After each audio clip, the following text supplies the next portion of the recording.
So dealing with commercial tenancies, which is what I deal with, if you can't pay your rent because of COVID-19, in other than very unusual circumstances, there's not going to be a lot of help under your contract.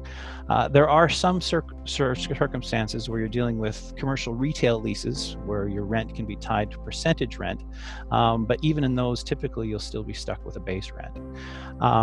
And so again, unless you have some very favorable provision in your contract, and in most commercial tenancies, contracts tend to be landlord friendly as opposed to tenant friendly, there's not much you can go with. At this point, it's more a matter of dealing with the federal government is incorporating some new it's not legislation, they have a program going on. If both the landlord and tenant can agree to it, there is a reduction in rent where basically the tenant only needs to pay 25% of the rent.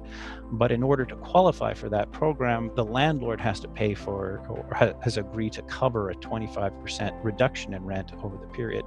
And so it's going to come to a matter of, will the landlord agree to something like that? And while that might sound unusual, there's certainly a lot of reasons why a landlord would want to do that in order to maintain their cash flow. And certainly most landlords don't want to have a large number of defaulting properties on hand.